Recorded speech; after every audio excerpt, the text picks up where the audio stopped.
Assalamualaikum warahmatullahi wabarakatuh. Selamat bergabung di channel Education Podcast.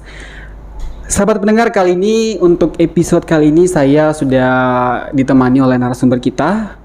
Dan tentunya beliau adalah salah satu narasumber yang juga handal di bidangnya. Beliau adalah salah satu humas atau ketua humas di STM Majene. Betul Pak? Bukan, belum ada ketuanya. Oh ya.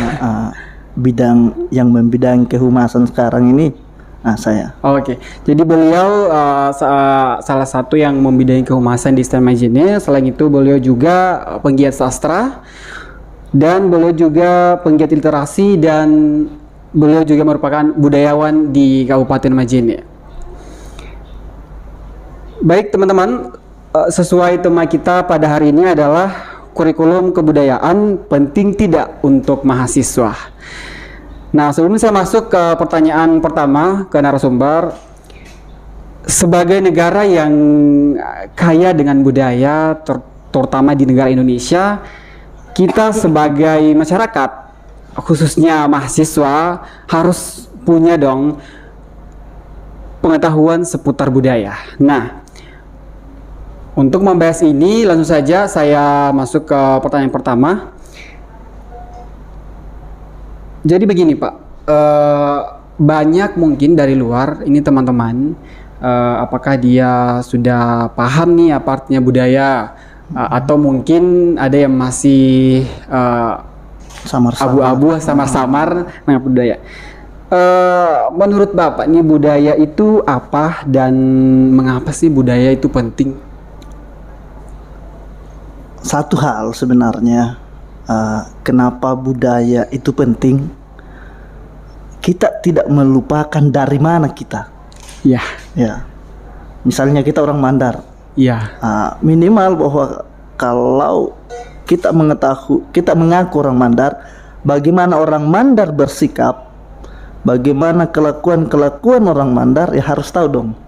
Nah, itu kenapa pentingnya sebuah kebudayaan dibangun untuk kita sendiri.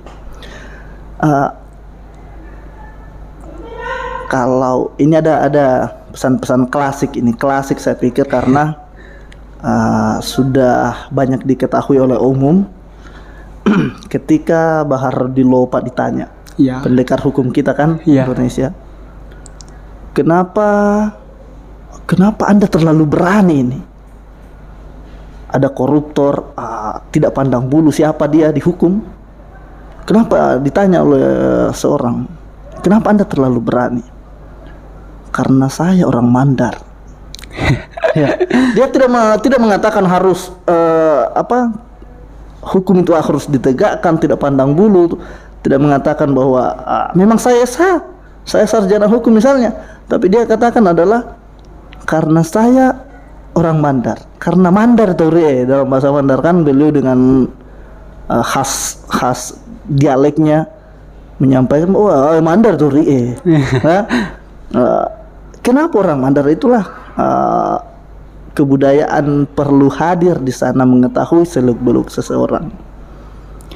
Ya, baik Pak. Kira-kira kalau kita pikir budaya ini penting untuk mahasiswa Pak? Ini penting sebenarnya.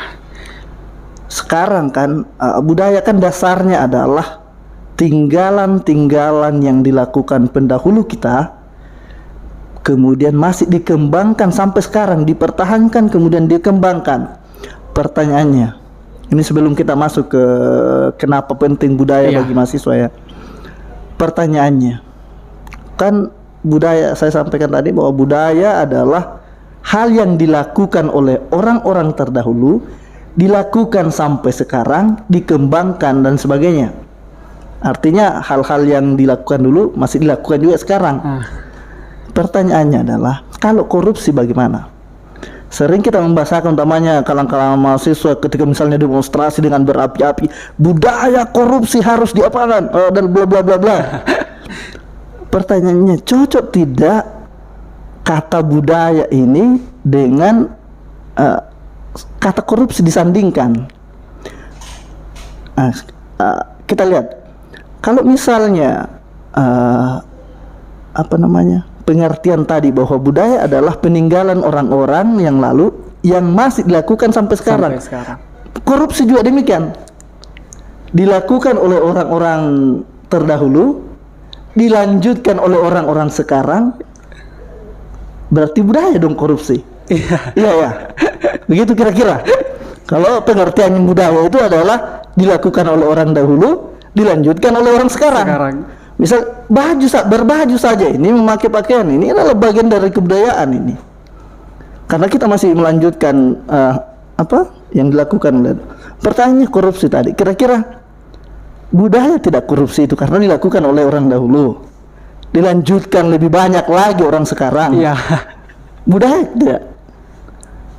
Kalau Pak saya sih Pak, ya kalau kita lihat dari pengertian budaya ya korupsi budaya. Masuk. Ya masuk. Ya. Masuk dalam budaya. Ya, sekarang kita luruskan ini. Ya. Budaya itu dari mana diambilnya kata budaya ini? Terlalu banyak di Indonesia ini hal-hal yang berbau positif itu diambil dari bahasa Sanskerta. Budaya, budi dan daya. Budi dan daya. Kan? Budaya berarti apa budi itu? Sikap yang baik, hal-hal yang mulia, berbudi luhur, ya. Dan daya, kekuatan. Ada hal-hal yang mulia mestinya ditunjukkan lewat kekuatan pribadi. Ketika korupsi disandingkan dengan budaya korupsi, maka ada penurunan nilai dari kata budaya itu sendiri. Iya. Dulunya sangat baik, kemudian ketika disandingkan korupsi menjadi sangat jelek ini kata budaya ini. Tidak ada lagi kemuliaan di situ, budi pekerti, budi luhur, tidak ada lagi. Karena disandingkan dengan itu berarti kebiasaan yang baik itu boleh kita kategorikan kebudayaan. Kebiasaan yang baik dahulu dilanjutkan oleh sekarang itu boleh kita kategorikan sebagai kebudayaan. Nah, sementara korupsi ini hal-hal yang sangat buruk. Berarti kalau kita masuk ke pengertian bahasanya budaya, dia tidak akan masuk. Tidak masuk korupsi. Iya. Nah, sekarang kita kembali ke mahasiswa. Penting tidak kebudayaan ini ada pada mahasiswa. Melalui kesempatan ini mungkin ini penting bahwa ada kalau agama kita mengajarkan adab dulu baru ilmu. Nah, adab ini adalah bagian dari budaya sebenarnya. Nisang mitawe. Iya. Budaya. Sekarang di banyak mungkin keseharian kita melihat di siswa, di mahasiswa, budaya tabe ini sudah mulai punah. Iya. Pudar. Kategorikan punah. Iya. Suatu ketika di entah saya lupa bagian Polman ke dalam ini, agak ke dalam, saya lupa nama tempatnya itu. Kita duduk di pinggir jalan nih. Dari jarak 50 meter mungkin ada seorang tua yang lagi memanggul andeweke, makanan kambing kan? Bawa makanan kambing. Dia melihat kita berdiri di situ, dia akan lewat ini. Rumahnya mungkin di sana, dia akan lewat.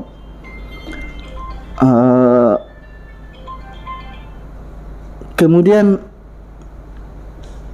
dia menurunkan dulu bebannya itu, bawaannya itu, kemudian menghampiri kita untuk meminta permisi untuk lewat. Mitabe. Bukan hanya mitabe, bisa saja kan biasa sambil ke bawah ini bawaan makanan kambingnya ini, permisi saya mau lewat, nggak apa-apa kan? Tapi dia menurunkan semua dulu bawaannya baru meminta izin ke kita, saya mau lewat. baru kembali lagi ambil. Hal-hal luar biasa ini kemudian kami berpikir bahwa di tempat itu tidak perlu lagi ada kita membawa perjuangan-perjuangan literasi. Kebetulan di Majene ini salah satu penggiat literasi. Di tempat ini kita tidak mampu untuk membawa kekuatan literasi ke sini. Mereka sudah sangat sangat berliterasi. Yang saya mau sampaikan adalah kebiasaan sopan santun orang-orang terdahulu kita, kebudayaan itu identik dengan kebiasaan masa lalu kita, identik, tapi tidak semuanya. Kebudayaan sekarang juga ada, seperti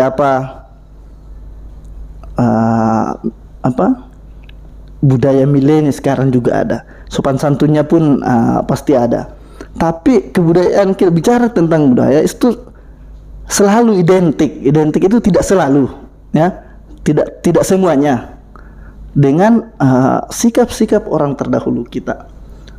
Sikap orang terdahulu kita seperti apa, itulah yang mestinya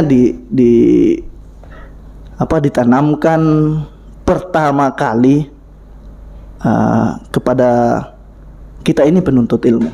Siapapun, saya pikir bukan cuma sekadar mahasiswa, tapi siapapun yang mau menuntut ilmu, dahulukan adab dulu. Oke, mungkin begitu. Iya, tadi saya terpaku nih yang mengenai perkataan Bapak yang itu adab dulu baru ilmu. Nah, tapi Pak, sekarang itu kita lihat atau kita dengar pepatah ada yang mengatakan bahwa semakin orang itu berilmu maka adabnya semakin kurang. Nah, kalau dari Bapak menanggapi kata ini seperti apa itu, Pak? Padahal mestinya semakin dia berilmu. Iya, padahal semestinya semakin dia berilmu, adabnya makin bagus juga. Adabnya semakin bagus. Berarti mungkin dia belum, mungkin tanda kutip mau dibilang berilmu. Tanda kutip mau dibilang berilmu. Kadang-kadang orang menganggap bahwa ketika lebih baik kita berdebat kepada orang yang berilmu dibanding berdebat dengan orang yang bukan orang yang tidak berilmu, karena mereka akan menyampaikan hal-hal yang tidak mereka ketahui sendiri dan pasti tidak mau kalah, tidak mau menerima, sehingga egoisme itu akan muncul. Egoisme itu yang muncul karena itu adab tidak ada di dalam adab saling berdebat. Sebenarnya itu saling berbagi, saling berbagi pengetahuan, informasi. Tapi ketika misalnya tidak ada adab di dalam, berarti egois pasti yang akan muncul. Nah, baik Pak, selanjutnya dalam sistem pendidikan itu, menurut Bapak seberapa penting sih sistem pendidikan itu budaya berperan dalam sistem pendidikan? Banyak hal ya. Kenapa orang-orang tua kita meminta untuk kita selalu menuntut ilmu? Salah satunya itu tadi, kita mampu memposisikan diri kita di mana kita berada. Ada satu, ketika Banggai ini masih dalam taruhlah negara-negara independen ini. Di Banggai ini belum ada satu kesatuan. Terjadi kekacauan, perkelahian antar kelompok, antar kampung taruhlah, sehingga salah satu Tomakaka ketika itu berpikir, ini konflik ini tidak akan pernah selesai kalau kita tidak bersatu. Tapi bagaimana cara bersatunya ini mereka tidak tahu, sehingga seseorang mengajukan pendapat bahwa di satu tempat itu ada seorang yang kita tidak tahu tapi dia cerdas. Itu yang disebut Tumanurung. Konon disebut Tumanurung ketika itu. Mereka kesanalah. Mereka ke sana meminta apa yang harus kami lakukan dengan konflik yang banyak ini. Hanya 2 pesannya. Soei soemu, upo soe soeu. Artinya apa itu, Pak? Artinya adalah lakukan apa yang menjadi tugasmu, kami lakukan apa yang menjadi tugasku. Sehingga ketika itu kita lakukan, maka kita tidak akan saling berebutan tugas, karena kita sudah punya tugas masing-masing. Tidak, kita akan berebut hak milik orang lain. Sehingga dalam pendidikan, taruhlah misal ini ketika itu diterapkan dalam dunia pendidikan kita, maka saya pikir keahlian-keahlian yang kita miliki itu akan terbawa pada tempatnya. Taruhlah misalnya ke lautan, ditempatkan ke dinas pertanian. Iya. Sementara pendidikannya adalah ke lautan. Nyambung di mana? Ada kawan sekarang, dulunya di provinsi, tugas di provinsi, dinas provinsi. Dia ahli sarjana pertunjukan teater. Ditempatkan di bukan tempatnya. Bahkan sangat miris ditempatkan di catatan sipil. Mau nyambung kemana, mau berkembang kemana? Karena dibentuk pendidikan ini dibentuk, ada jurusan ini, teknik segala macam syariah, untuk ditempatkan sesuai porsinya. Tapi ketika tidak ditempatkan sesuai porsinya, istilahnya, berikan sesuatu itu pada ahlinya. Ketika tidak ditempatkan seperti itu, ya jadi kontradiksi. Dibayangkan sendirilah seperti apa. Oke, Pak, jadi selanjutnya kalau dari penglihatan Bapak sendiri, penerapan nilai budaya dalam sistem pendidikan selama ini itu bagaimana, Pak? Saya tidak mau bilang juga 50-50, karena era yang menuntut kita. Sekarang kebudayaan ini hanya kita saksikan di area panggung-panggung. Area panggung, kemudian area pedalaman sosial kita. Di kehidupan modern, ia panani sangat berkebudayaan, mak milih pasak betahu. Ya, nanti kita memakai sarung sutra, songkok bone, songkok biring, baru kita katakan berbudaya itu orang. Padahal masih sangat jauh dari istilah kita berbudaya kalau kita sudah pakai itu. Tapi itu menjadi tinggalan kebudayaan. Iya. Makanya tidak menunjukkan orang itu berbudaya. Kata guru-guru kita di sini menyampaikan bahwa bukan satu-satunya orang budayawan, bukan satu-satunya orang yang berbudaya. Maksudnya? Bagaimana itu, Pak? Budayawan bukanlah orang yang satu-satunya yang berbudaya. Bisa saja dia budayawan tapi tidak berbudaya. Ada hal-hal yang tidak mereka paham tentang kebudayaan, tapi apa yang mereka pahami itu tidak mereka aplikasikan, tidak mencirikan kebudayaan kita. Jadi jangan bilang karena dia budayawan maka berbudaya dia, tidak. Sama kayak tadi yang pakai, kalau dia sudah pakai sutra mandar, kalau dia sudah pakai songkok bune, dia berarti orang berbudaya. Berbudaya, tidak tidak tepat apa pembawa undangan. Iya. Bisa jadi, Pak. Jadi. Iya, dia karena pembawa undangan juga pakai lipas abe. Padahal saya kadang berpikir sokok biring. Iya. Yang banyak juga menyebutnya sokok bone. Orang Makassar menyebutnya sokok guru, kita sokok biring, ya. Kemudian sarung sutra, jas tutup. Itu kan ciri khas kostum bagi bagi Orang menikah. orang menikah. Tapi ya, betul. Tapi sebenarnya pakaian itu adalah pakaiannya siapa? Para bangsawan. Oh iya. Marak dia, raja-raja terdahulu kita, ya, pakaiannya. Nah, sekarang digunakan atau dipakai oleh pembawa undangan. Kapan kalian pernah melihat para raja yang turun langsung membawa undangan? Iya ya Pak. Kapan kita menyaksikan di mana pernah Jokowi turun langsung membawa undangan? Nah, hadir kah? Hah? Apa? Kalau kita berpikir pakaian pembawa undangan itu adalah pakaian raja. Loh, kok raja yang pergi membawa undangan?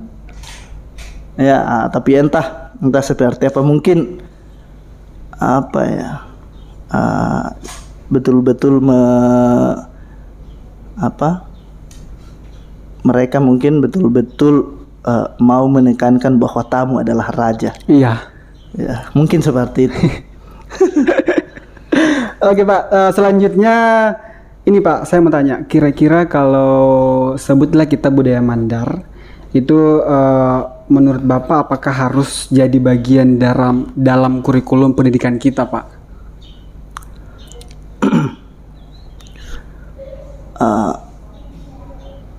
Kebudayaan itu harusnya masuk Iya.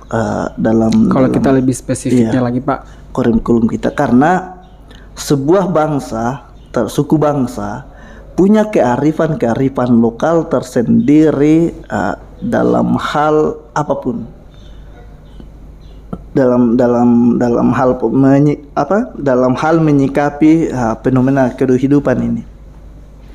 Tinggal mungkin bagaimana cerdasnya kita, kreatifnya kita membawanya ke dalam sistem pendidikan kita. Banyak karakter atau pesan-pesan orang tua yang bisa dibawa dalam pendidikan kita, sehingga saya belum ada kajian terlalu banyak untuk ke sana. Bagaimana seluruh komponen kebudayaan ini mampu diraup oleh sistem pendidikan kita. Kemungkinan ada utamanya di teknologi modern ini, seperti apa membawa kebudayaan kita masuk ke dalam teknologi modern. Itu belum sejauh belum terlalu banyak orang yang menggunakan. Paling yang sekarang yang digunakan adalah bagaimana kebudayaan ini menjadi sebuah postingan dalam teknik. Taruhlah seperti ini.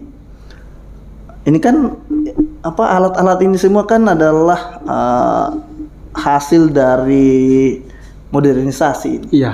Ya, alat-alat modern ini. Tapi bagaimana memanfaatkan kebudayaan, ya berdialog menggunakan ini, berdialog, membincang, mendiskusikan tentang kebudayaan. Paling baru hal-hal seperti itu.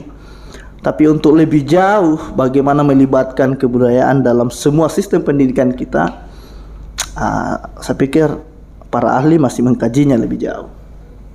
Tapi penting. Ya. Hanya itu tadi, minimal yang diadopsi adalah bagaimana karakter, nilai-nilai sosial dari kebudayaan kita dibawa masuk ke sistem pendidikan.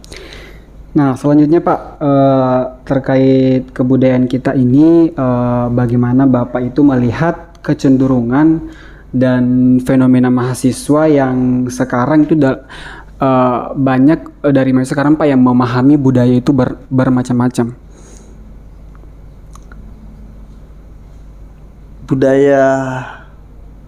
Budaya kemandaran kita ini. Budaya kemandaran kita hari ini itu sebenarnya sudah bergeser. Ya, banyak yang sudah bergeser.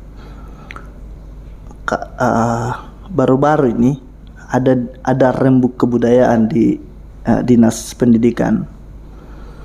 Salah satu yang menjadi soal adalah masihkah kita satu kesatuan pitu ulun nasalu pitu Bana Binanga ini?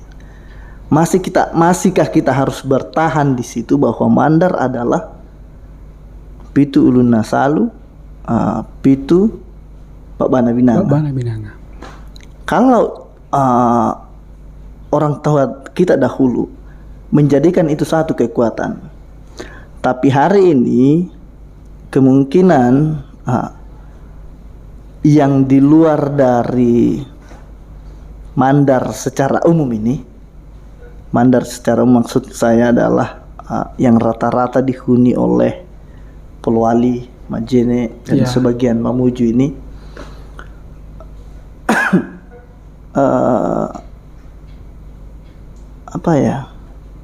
sudah ada pergeseran bahwa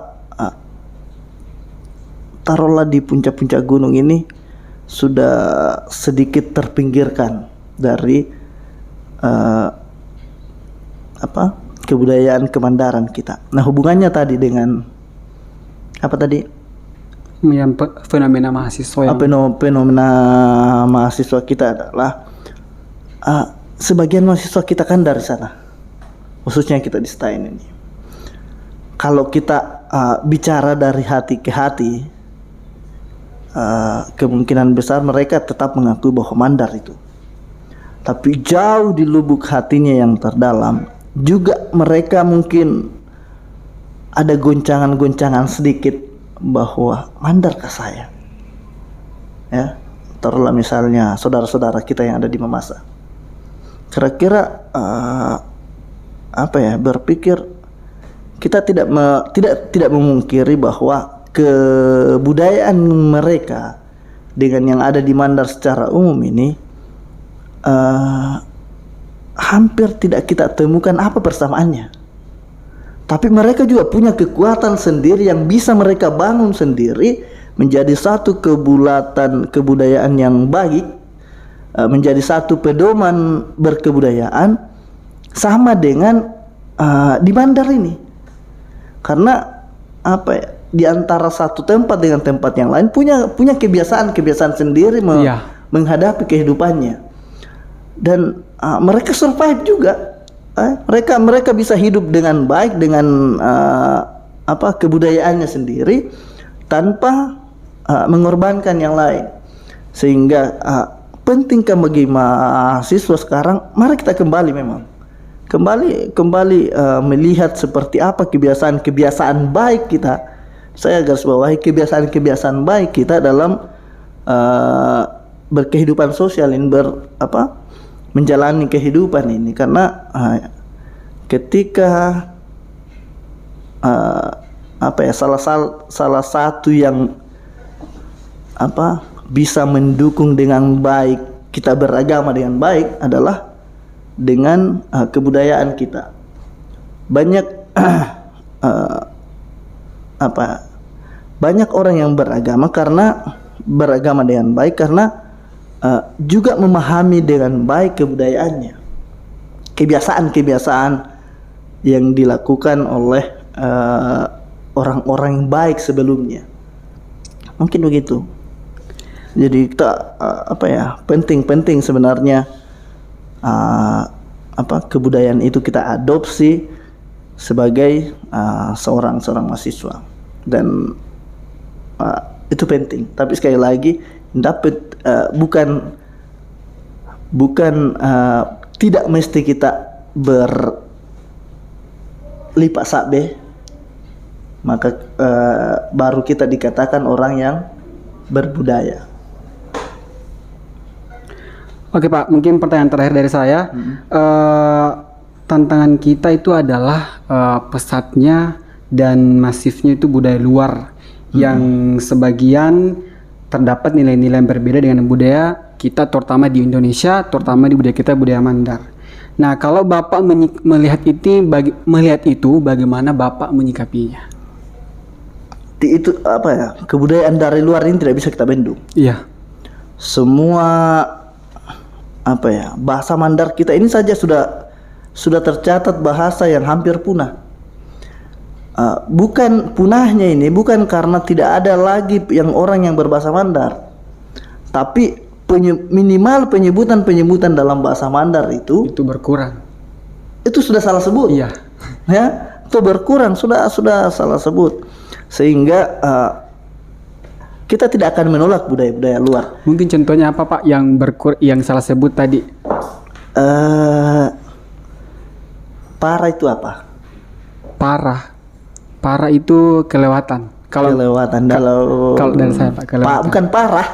Parah. Iya. Parah itu. Oh. Ya, penyebutan Sesama kita. Iya, sesama kita. Parata rupa tahu misalnya. Apa lagi ya?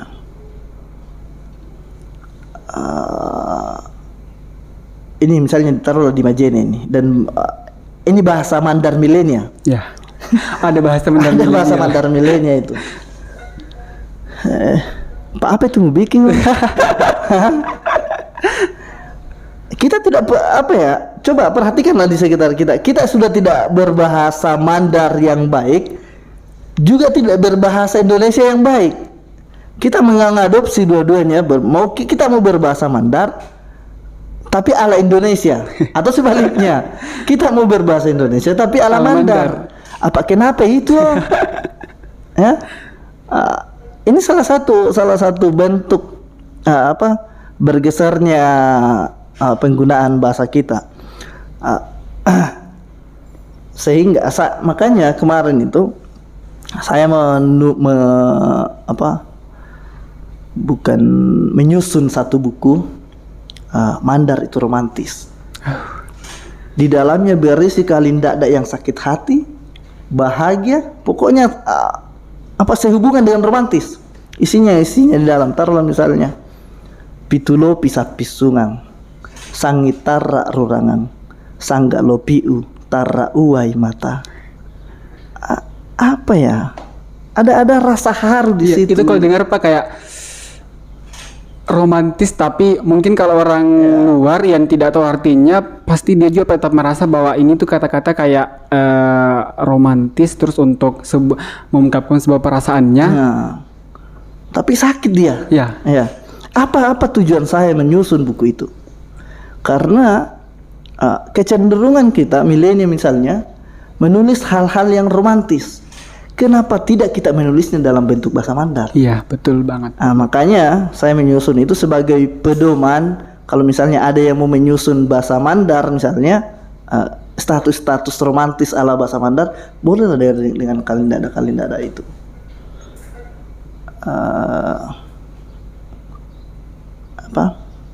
Tenadara tarima kambu, taripoki lolona. Muat tawanda muala polat tangang. Andaikan saya bukan bambu yang sudah koyak, kau pasti mengambilku menjadikan tikar. Tapi kecenderungan kita kalau sudah berbahasa Mandar, kampungan toro. itu sebenarnya yang mestinya kita tepis. Karena ya saya pernah menerapkan di keluarga bahwa setiap hari Minggu tidak boleh ada berbahasa Indonesia, harus berbahasa Mandar. Tapi sempat juga saya tidak melakukan itu. Terakhir saya tanya anak saya di rumah yang kecil dengan berbahasa Mandar, apa tuh apa